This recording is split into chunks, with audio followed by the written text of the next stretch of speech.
yang berwarna-warni seperti ini peminatnya lagi tinggi. Kalau dilihat rasa-rasa terus pengen beli.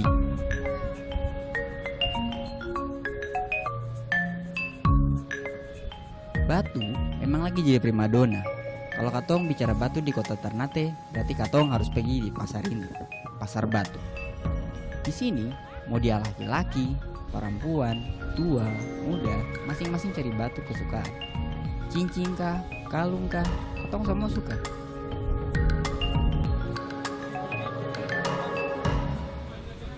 Zaman dulu, dong bilang pakai batu itu klinik, mirip dukun. Anggapan itu sudah kuno. Buat katong, justru kalau banyak pakai batu makin gaul rasanya. Ini kan warna tadi merah, ini merah.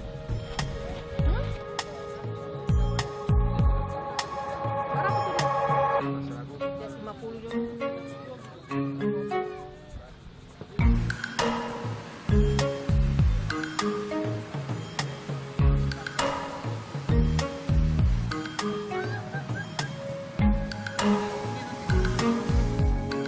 Kita orang bukan kenal dulu. Kita punya nama Faras. Biar akrab, panggil saja Ras. Kalau kita kemari, kita tak lagi cari batu atau perhiasan. Justru, kalau kita pe barang atau bongkahan, kayak sering kita tawarkan ke sesama pedagang. Batu yang dijual sampai ke kota Ternate ini beragam. Tapi yang paling banyak orang cari, ya ini dia, batu bacan atau chrysocolla.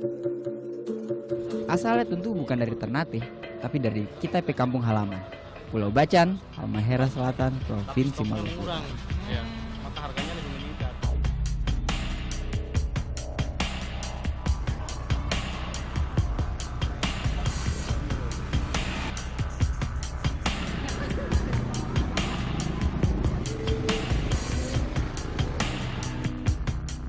Demam batu di Bacan sudah terjadi sejak zaman dulu. Zaman orang Jakarta belum pakai lek, katong sudah ambil dulu pakai. Batu bacan kebanggaan selama banyak orang cari.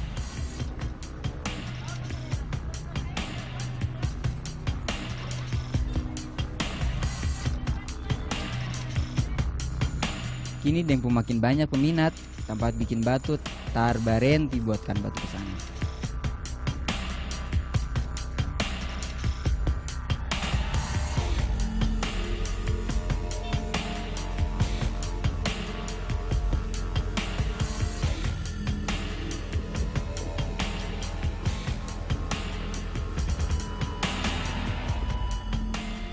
Mudah saja kakak kalau mau kemari.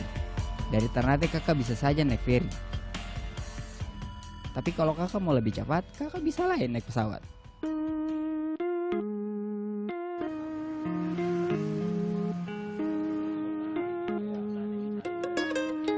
Jadi ini batu. Iya, batu. Kualitas batunya memang berat. Setimpal ding jalan jauh sampai ding Bacan, setimpal dapatkan batu kebanggaan. Bacan ini batu berproses dorong bilang. Dari warna yang tadinya gelap, lama-lama jadi bening kalau kena panas dari tubuh orang yang dia pakai. Ini hampir kayak Batu hidup, katong bilang begitu. Mungkin saja di tempat lain ada batu yang seperti ini yang serupa. Tapi yang berproses cuma bisa didapatkan di sini. Dia pun harga pun bervariasi. Dari yang sebesar ini saya bisa sampai 50 sampai 100 jutaan. apa kulit apa itu semen itu. Kalau katong berkumpul itu jadi ajang buat katong saling tukar informasi dan perawatan. Supaya bagaimana cepat dia jadi bening, banyak hal yang bisa katong lakukan. Itu dia yang jadi alasan kenapa pas katong berkumpul, katong petangan tak ada yang bisa berdiri.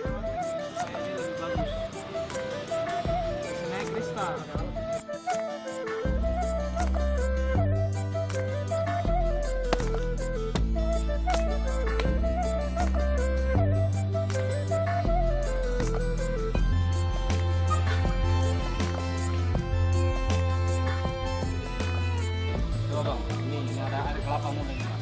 Bagaimana? Salah satu cara perawatan batu. Ya, fungsinya cuma menaikkan warna daripada batu ini. Dengan air kelapa. Dengan air kelapa muda rendam selama 2 jam. Selama 2 jam itu kita sudah bisa tahu ini. dia naik ke warna yang mana. Ini selama 2 jam nanti kita bisa tahu ini dia naik ke warna yang mana. Apa dia naik ke warna biru, atau dia naik ke warna hijau. Bila katong sudah lihat batu yang baning-baning, semua lelah dan stres jadi lupa. Buat katong, orang Bacan, batu memang sudah jadi benda kesayangan. Tak hanya datangkan rezeki, tapi juga eratkan pertemanan. Kalau katong bilang, banyak batu, banyak kawan.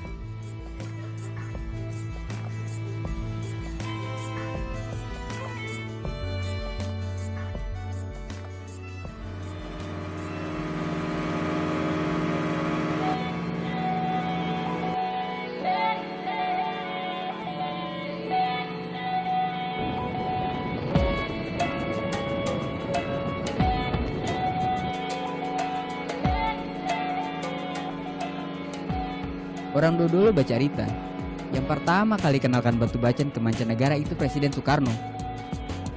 Untuk menyatukan negara, Soekarno datang ke Bacan tahun 52. Pulangnya diberi cenderamata batu dan dibawalah sampai ke Jerman sana. Sejak saat itu batu bacan jadi terkenal.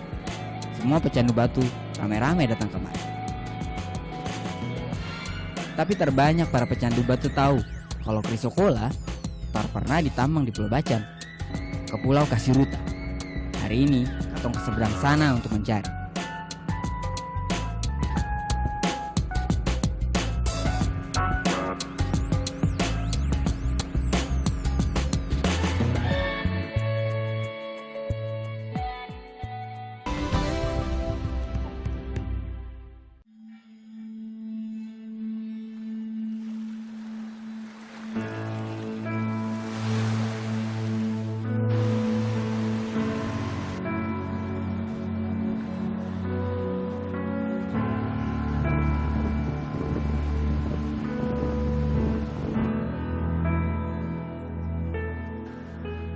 Menuju Pulau Kasiruta tak semudah yang katong bayangkan. Ombak berkumpul kencang selama di jalan tadi. 2 jam dari kota Labuha, akhirnya katong sampai kemari.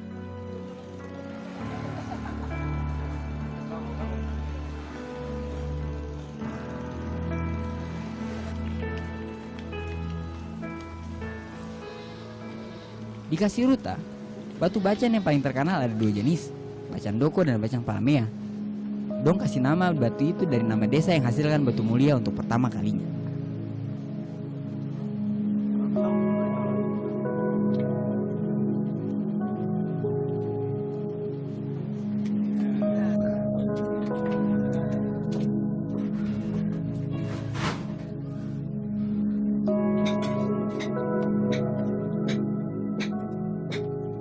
Tapi sekarang, tak hanya di Palamea dan Dokosa yang hasilkan Chrysocolla.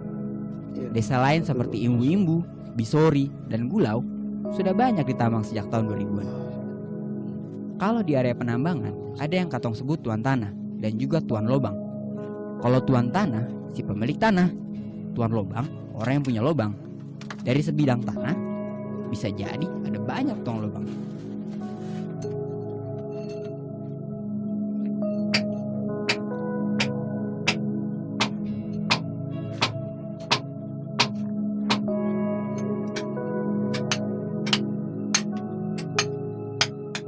Dalam suatu lubang ada banyak penambang yang menggali di setiap lorongnya. Para penambang ini bertugas menggali tanah bergantian. Biar tak lemas karena kurang nafas, tiap 15-20 menit dong naik lagi kembali ke atas. Pekerjaan cari batu tak pernah pasti. Dalam gelap saya yang jadi patokan hanya cahaya senter. Bila subaku dapat urat batu atau drive, itu terlama batu super akan dong dapat. Yang namanya cari rezeki pasti banyak tantangannya.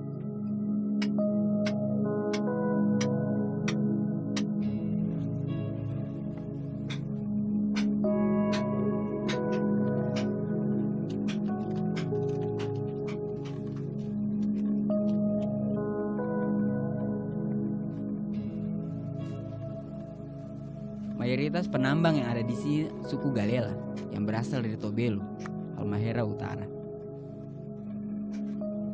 Awalnya mereka merantau ke Kasiruta untuk bekerja sebagai petani dan pencari getah damar. Namun semenjak dibuka lahan tambang, dong beralih profesi. Buat dong, menambang batu itu ibarat mencari harta karun. Semuanya harus kompak bila ingin dapat hasil banyak.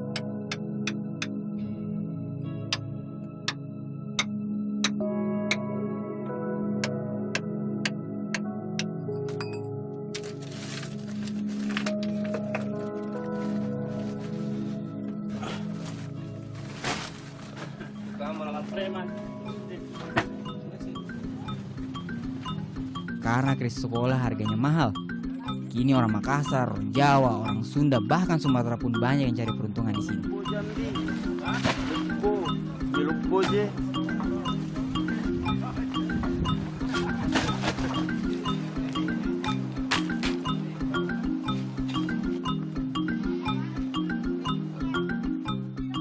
Bila dong dapat batu kualitas super, batu dijual kepada pedagang. Misalkan saja nih, dapat hasil 50 juta. Dengan 7 penambang, tuan tanah, tuan lobang, dan tuan penunjang kebutuhan pokok, maka 50 juta pun dong bagi di 10 orang.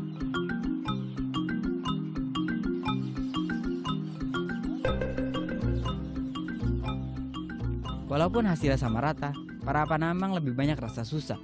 Belum lagi kalau dong kena timun longsor atau dong beku dapat dengan ular dalam lubang.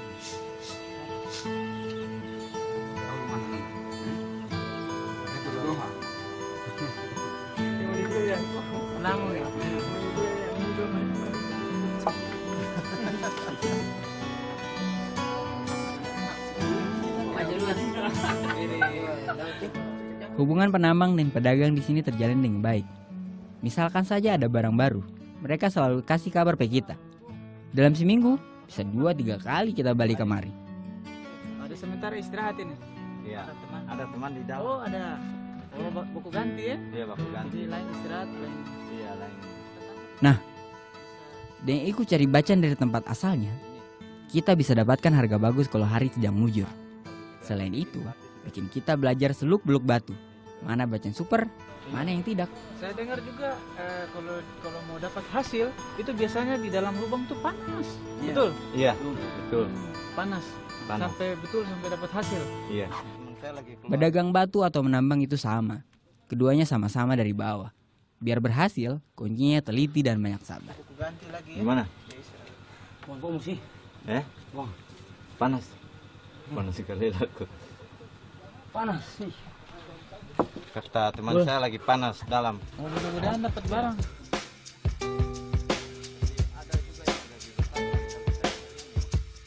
Sabar dan sederhana itu juga yang jadi semangat kerja para penambang. Demi sebongkah bacan, mereka hidup di sini dengan bangun tenda kecil-kecil. Ada yang juga kemudian ajak dong keluarga.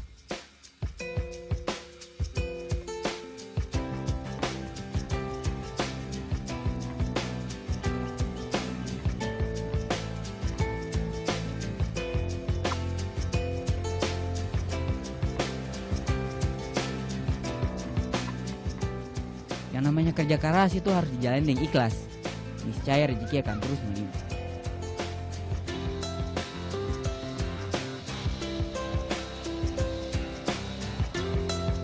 Assalamualaikum.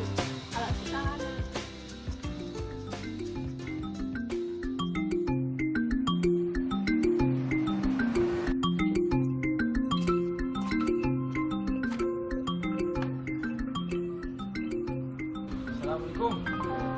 Wes. Kita main ini barang banyak ini. Mari kita. Ada salah satu mantan penambang yang kini sukses jadi tuan lobang di doko ini. Anongko namanya. Kita suka kenal baik dengan dia. Kita biasa panggil dia Ano. Dia bilang dia mau lihatkan barang bagus buat kita. Ini apa namanya? Berapa lama no rawat ke dia? Ini baru 2 minggu. 2 minggu. Yang ini bagus nih. No. Ini Yang apa itu ini? doko, Ini rokok ya? doko juga. Kalau ini dari bahan kembang, saya potong satu bongkar dapat ini. Sama yang ini. Ini bahan kembang juga. Ya, ini kembang, dapat di bahan kembang. Di luar itu tengah. Berapa ini no? Kalau yang itu 10 juta. Melamar batu atau sebutan lain kita untuk menawar batu harus dilakukan diam-diam. Cukup empat mata sah. Jangan sampai orang lain banyak tahu. Ini katong bikin untuk menghindari persaingan di antara pedagang dan perantara batu lainnya. Jadi no, kalau yang ini berapa kira-kira? 120 ya? Banyak perantara, artinya batu bisa makin mahal harganya. Yang hijau tua seperti ini yang disebut bacan doko. Sementara yang hijau muda kebiruan adalah palamea. Ano bilang, dua-duanya sama-sama bernilai tinggi. Yang sudah mengkristal atau bening seperti ini katong bilang bacang super. Itu sah. Tak ada istilah batu akik di sini.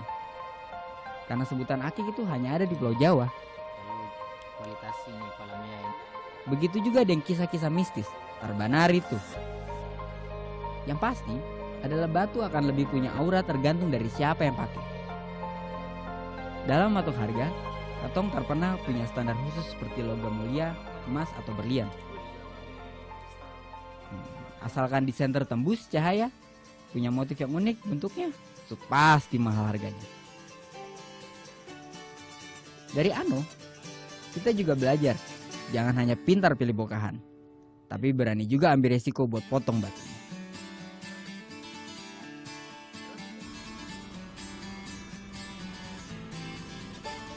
Ratus ya? Iya. Saya kasih 100. Ais. Jakarta sih beda harga. Terima kasih banyak. Ini 50, ini 50 no. Hitung lagi no. Uang dari bank, tolong mesti harus saling percaya. Tapi ini memang di pedaging. Saya suka sekali. Ini kan pasaran tepat sekali.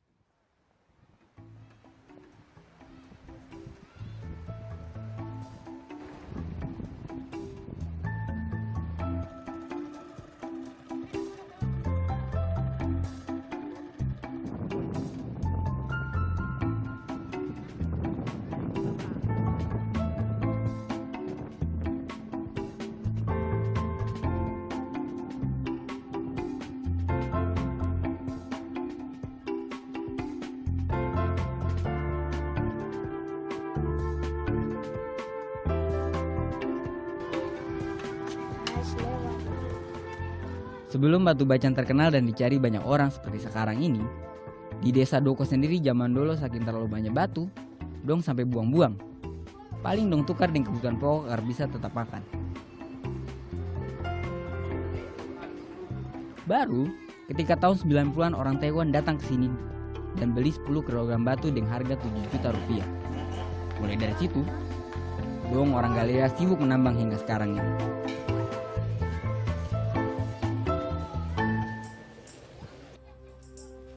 Terbanyak orang yang tahu soal Kasiruta ini.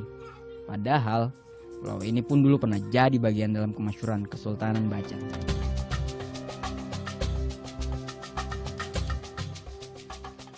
Bukti kekayaan Pulau Kasiruta sudah ada sejak tahun 1700.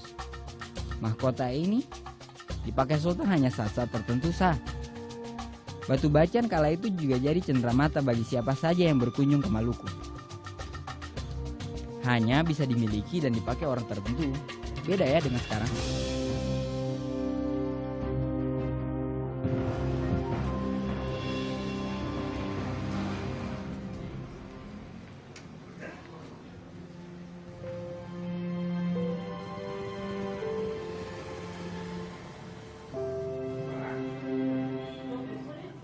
Kesultanan Bacang, salah satu dari 4 kesultanan yang ada di Maluku Kiaraha. 3 yang lain, Ternate, Tidore, dan Jailolo. Keempat kesultanan ini merupakan kesultanan Islam terbesar di Maluku di abad ke-13.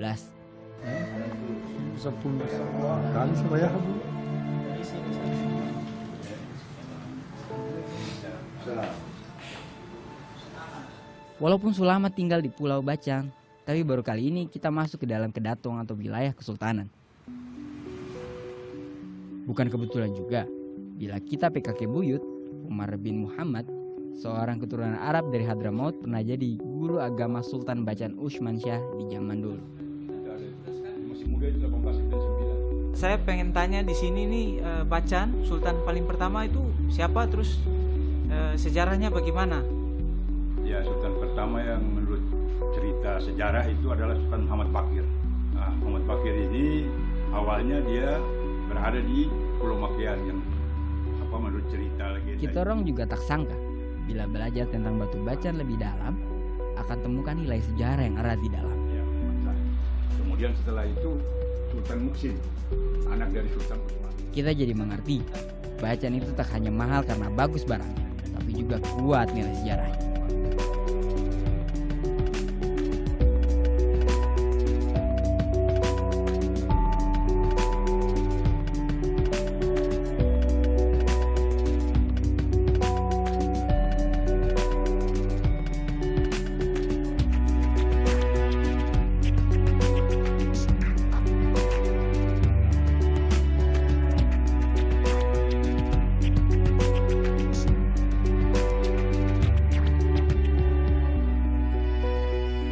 Menurut buku sejarah yang kita baca, bacaan itu berasal dari kata membaca, yaitu memasukkan benda ke dalam isi kepala.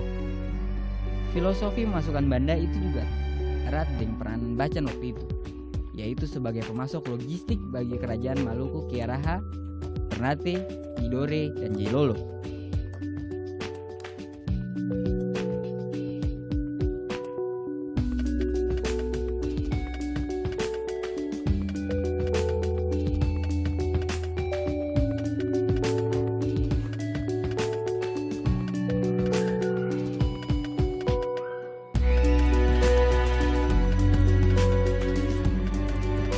Walaupun Pulau Bacan dianggap sebagai pemasok batu krisokola di seluruh Indonesia dan mancanegara, sesungguhnya perputaran uang tak begitu banyak di sini. Semua orang rame-rame hanya pergi ke Kasiruta untuk dapatkan batu mulianya. Ironis memang, tapi begitulah memang adanya.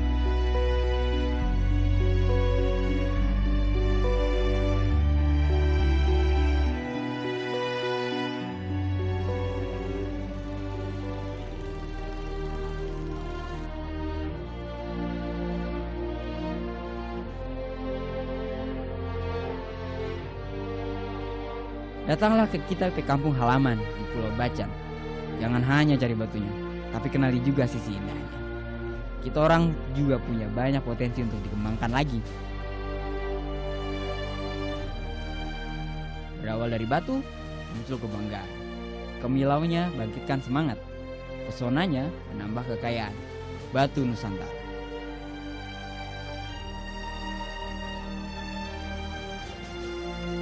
Indonesia bagus.